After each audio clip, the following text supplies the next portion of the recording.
Well, hello and welcome to Speed Feed. My name is Kimani, mbugua, and this is a show where we talk about the latest in news and trending topics and hot stories that you need to know. How does the news day look like? What's driving the conversation today? And what are some of the other various stories that you need to know that are happening today? Yeah, you, my friend, are just in time for it. And thank you so much for joining us. I want to ask you for a favor. Please share this live video with your friends. Yeah, if you're watching us on Facebook, the button is right there below. And if you're watching on YouTube, please subscribe to our channel and leave us a comment below on some of the stories that we are going to be talking about today. How does the news day look like? Before I get into the feed here, let me tell you two important stories that you need to know today is that nominated Chief Justice Martha Koome has been approved by Parliament's Justice and Legal Affairs Committee. We did not expect much opposition from Parliament, and she is pretty much set to become Kenya's next Chief Justice. And another important story is that Kirinyaga Governor Anne Waiguru is going to be testifying as a state witness against former devolution PS Peter Mangiti in the NYS 791 million scandal. So she has turned into a state witness. And another interesting development in that story is that the prosecution has asked the court not to allow the media to cover her testimony because of what they fear would be misreporting on that issue. So two important stories, two women who are making news today, right? Let's talk about the biggest one, and that's what's setting the conversation today in politics. The biggest one is the by-elections that happened since yesterday in Bonchari. Let's start with what happened in Bonchari. In Bonchari, it was a race between ODM, Jubilee, and UDA, and the candidates came very close.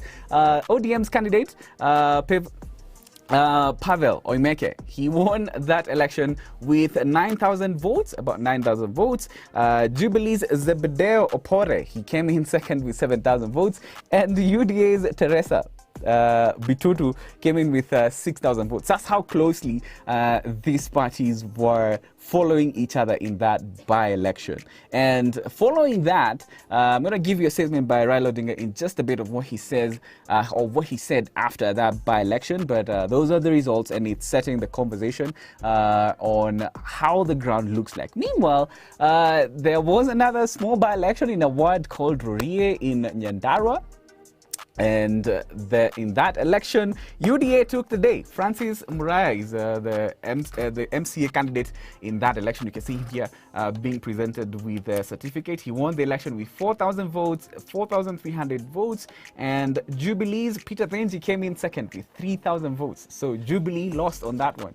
And the biggest one that has set the conversation right now. In fact, things twisted a bit in the morning when, those two stories about the nominated Chief Justice Martha Koome and Kirinyaga Governor Anne Waiguru, that set the conversation for a bit part of the morning. But then now everybody has shifted focus to Juja because the tallying at the by-election in Juja was halted by the IEBC because of chaos that happened at the tallying center. Both Jubilee and UDA were accusing each other of committing election fraud. I want you to watch this video of Kiambu Governor.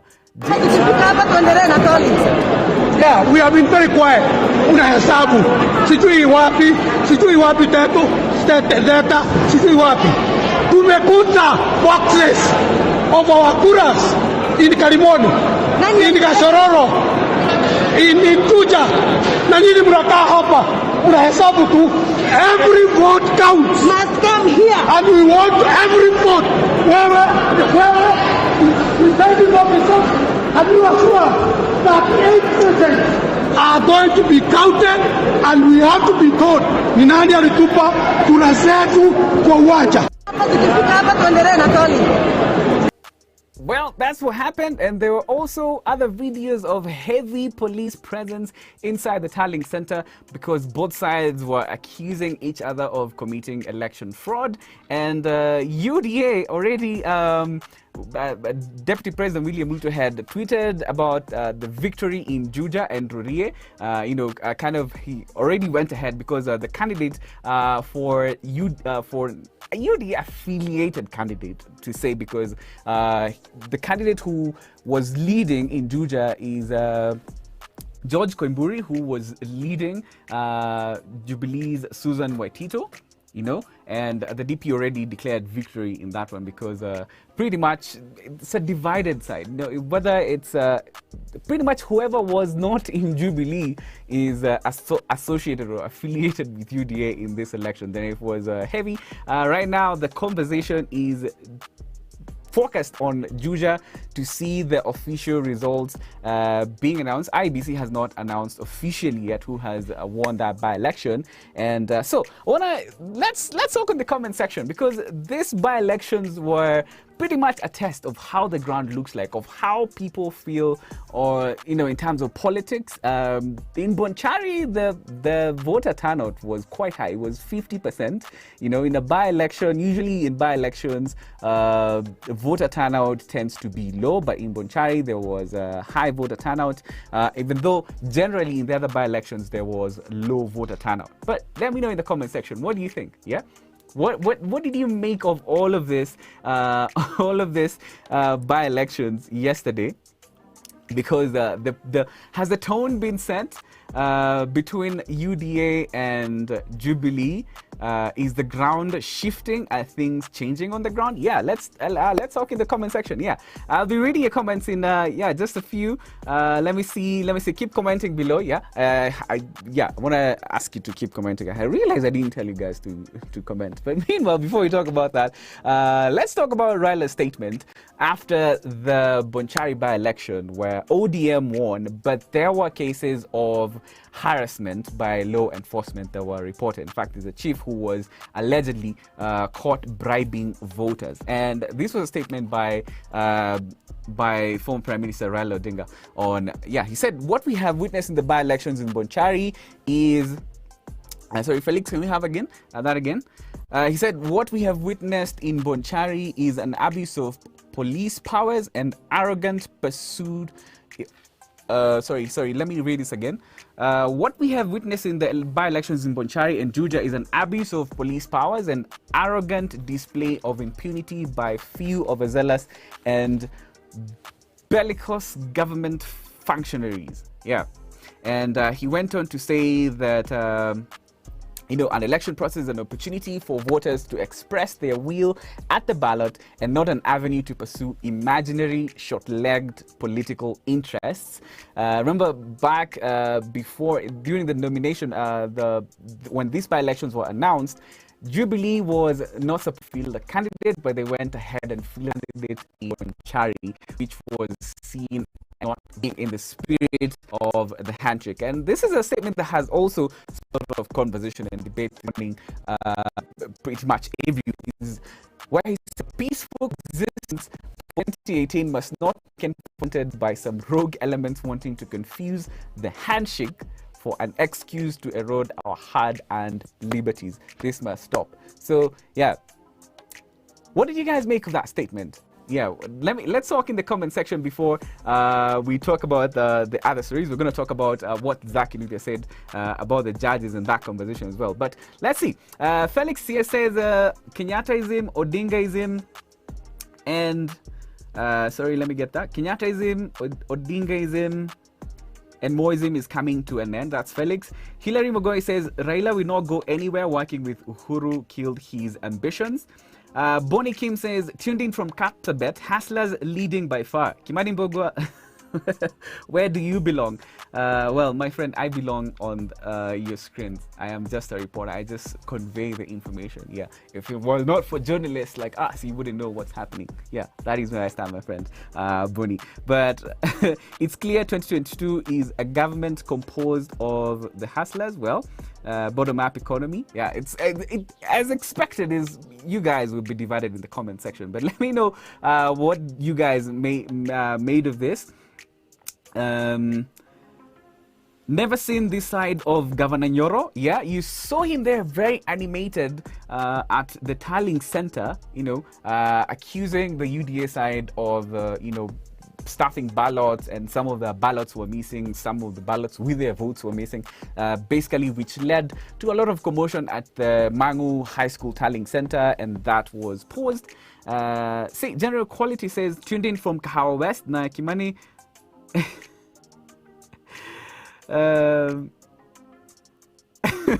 Tuned in from Kahawa West. Na Kimani wacha kusema ati PEP candidate ni UDA affiliated. Ni UDA damu na mifupa. Well, is it? Yeah? Okay. Actually, I'd let you know, general quality, that UDA is part of the Jubilee coalition, by the way. Did you guys know that, Felix? Yeah, we've been saying that for a long time here. The UDA is not a separate party by itself. They have a coalition agreement with Jubilee. So that's why actually all of these parties are just affiliated, but then they're all fielding different candidates. Pretty much even ODM is part of Jubilee because of the handshake. So they are all going to the ground to compete. But then again, there's the Hustler narrative that has, kind of separated all of this, right? Let's talk about other things that happened yesterday and today that's setting the conversation. Thank you so much for your comments. Keep commenting and let me know what you think about some of these stories. Well, should we talk about what's our next story? Felix, the protection for judges, right?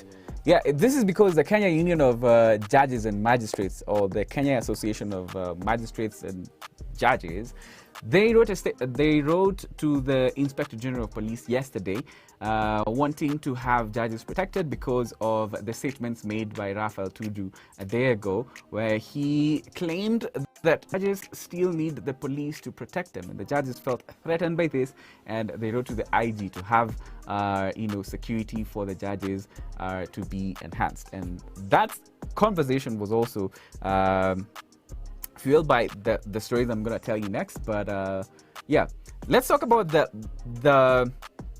conversation where Sports CAS Zach Kinuthia, he chimed in on the conversation about judges. Sorry, I'm skipping this a bit, Felix. We'll go to the elect judges because this one is related. Yeah.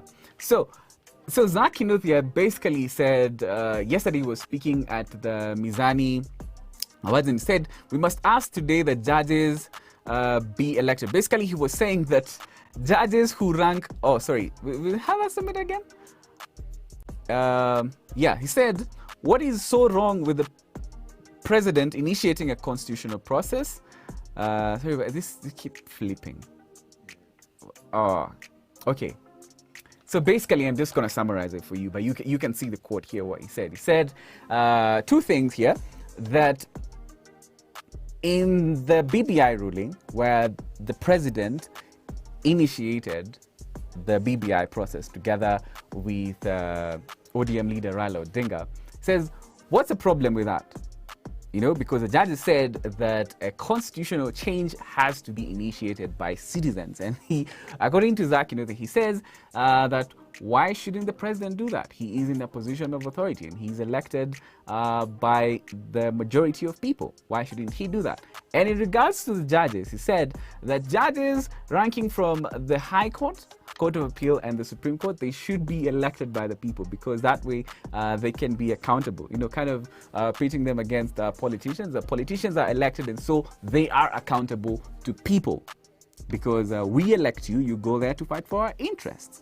But judges, he says that the process of removing a judge from office because of misconduct is very long and tedious. So should they be elected? Well, he was speaking yesterday at the Mizani Awards, and in the room, some people agreed with him, others did not.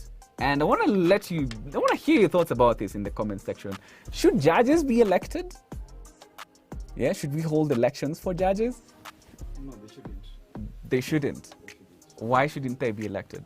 It will compromise their independence. It will compromise their independence. Yeah, that's according to Felix. I also want to get your thoughts on this. Felix says the judges should not be elected because it will compromise their independence. Well, you have some thoughts on this? Let me know in the comment section, all right? But that's according to Zach Kinuthia, who feels that judges should be elected. That way he feels they will be more accountable to the people who elected them. Which, do we know of anywhere in the world where judges are elected by the people? Not really. Yeah. But meanwhile, should we talk about... let's go back to that other story here on the feed. So, IBC needs 4 commissioners. And guess how many people have applied for that job so far? over 7,000 people have applied, yeah, for the 4 posts that are vacant at the IEBC. But in case you applied and you're wondering when you're going to know if you were shortlisted, the commission that is going to be taking care of this process said that the shortlisted candidates will be announced next Monday, the 24th. So, Felix, do you apply to become an IEBC commissioner?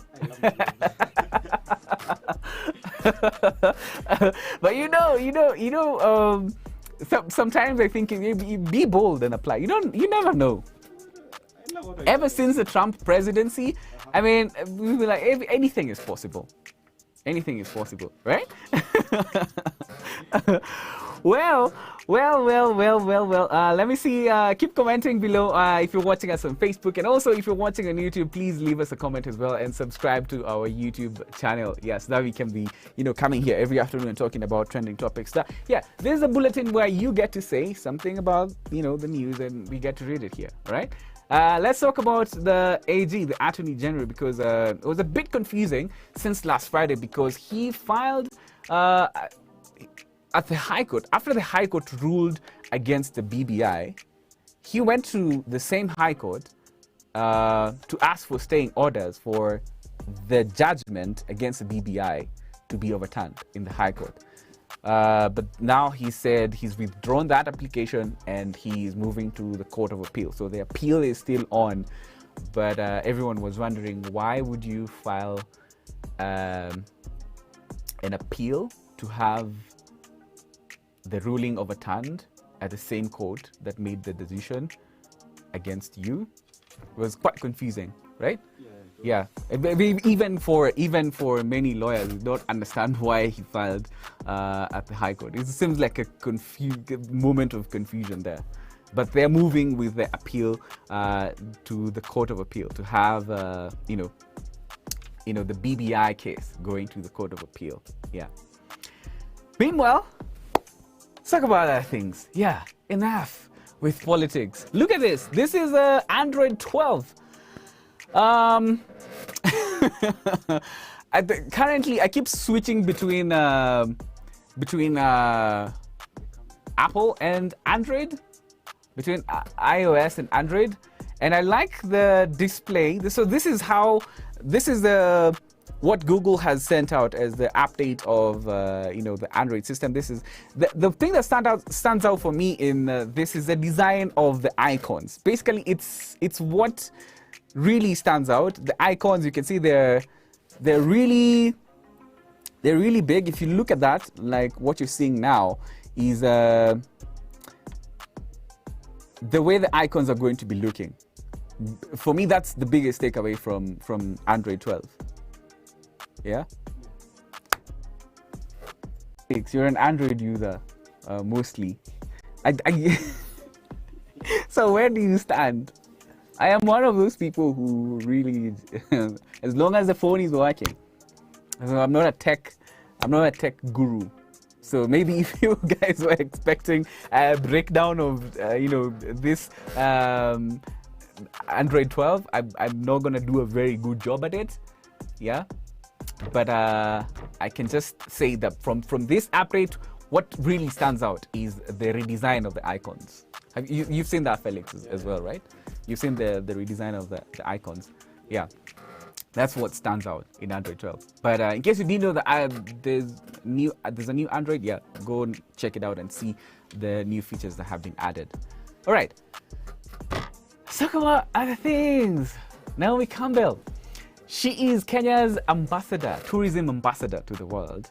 Yeah, and she is 50 years old, and she just announced that she has a baby girl. Yeah, and for me, what stood out is that I knew Naomi Campbell is not young, but I didn't know she is over 50. Like one of those situations where you don't know how old a person is, but you kind of have a guess they may not be that old. Yeah, she looks quite young, but she has had a baby at the age of 50, which is some good news, right? And she's also our tourism ambassador abroad. Yeah. Meanwhile, in other in other viral stories that happened, so DJ Khaled yesterday he shared a video by H-Town Kids, Huruma Town Kids. Yeah, you want to see this? Yeah, watch this. All right, so yeah, Huruma Town Kids, they do all of this parodies and they redo famous scenes from movies, and this is a big one for them because DJ Khaled is huge. And this one is from the song Let It Go, which was released about a week ago with Justin Bieber and 21 Savage. And yeah, look at Huruma Town Kids. They have really made something out of themselves, haven't they, Felix? Yeah, they have. They have made something out of themselves, yeah? And DJ Khaled, he shared that on Instagram and he shouted them out. Yeah, really funny parodies. They keep doing parodies and all of these famous scenes. My favorite one has to be that one where they mimicked Peter Drury. You saw that one, Felix? Where they mimicked Peter Drury.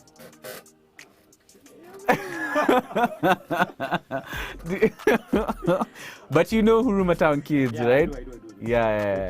Yeah. And there's also on their TikTok there's one where they do a voice over. There's one where one of them is mimicking DP Ruto, and it's so accurate, it's so perfect. They do it so well. I am so impressed, and I mean, power to them. May they shine. May they be big as Elsa Majimbo, as Larry Madowo, and as big as every other Kenyan who's making us proud on the international scene. Right? That is what is setting the conversation today. Thank you so much for watching us. If you're watching us on Facebook, leave me a comment below. Let me know where you're watching. Don't go without telling me where you're watching us from, all right? Don't go without letting me know where you're watching us from. And in case you're watching on YouTube, yeah, please subscribe and also share this video with your friends. Thank you so much for watching. My name is Kimani Mbugua. We'll see you again tomorrow, same place, same time, talking about trending topics and the latest in news.